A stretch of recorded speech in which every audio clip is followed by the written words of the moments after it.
taught in the school. Even during his travels around the globe, Ken was always able to share his wisdom and sound judgment, always at the ready to address the JPDS and C matter. He has been the school's rock through many milestones. Donning a hard hat during his presidency, Ken led the JPDS and C through a $3 million renovation of the North Campus and the adoption of the strategic plan that led to our expansion. He brought to bear his considerable experience in the nonprofit think tank world, applying the highest standards and benchmarks for the work of our Board of Trustees. It was under Ken's presidency that the board refined and redirected its work towards governance and ambassadorship. Amy, Ken's ever-dynamic partner in life, took on every program, volunteer effort, event, or campaign at JPDS&C with passion and creativity. Their tireless work on behalf of the school was guided by their profound commitment to Jewish living and values. Ken and Amy have personally made JPDS&C part of their life's work as they solidified our role in the constellation of Jewish life in the city. We're honored that their children, Reina, Harry, and Eden, will be speaking on their behalf tonight, and we thank them for their devoted work.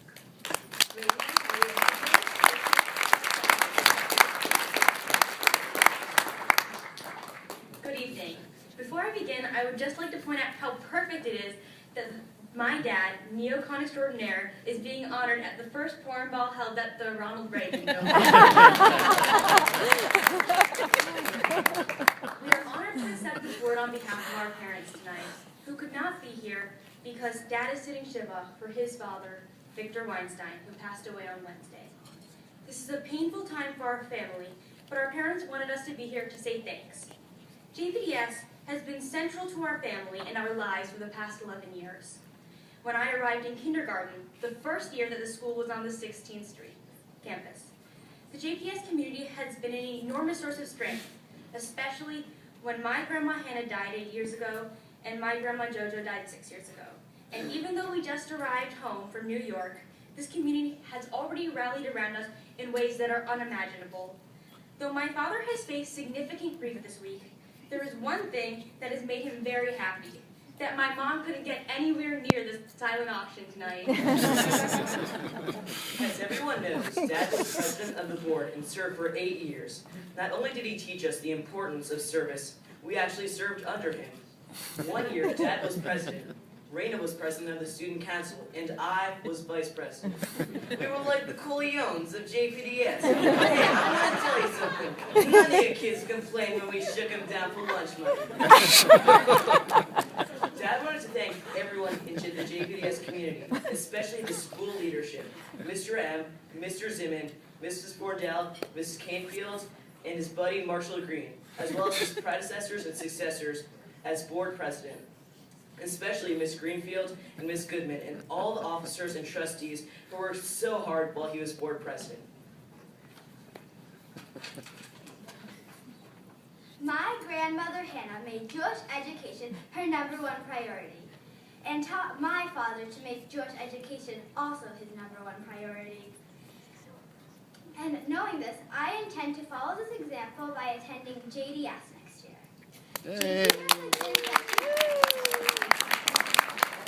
JPDS has been such a wonderful home to me, even since my first day in pre-K, till now. And hopefully in the near future, kids won't have to leave in 6th grade, but hopefully the school can grow into having a middle school, and hopefully one day a high school, and maybe even one day a college.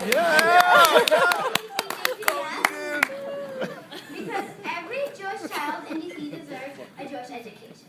So thank you to JPDS's founders, Dr. Robert Shatner, and the rest of the JPDS family on this very special birthday. And congratulations to the other honorees, who I know as Allie, Andrew, Matthew, and Oren's parents.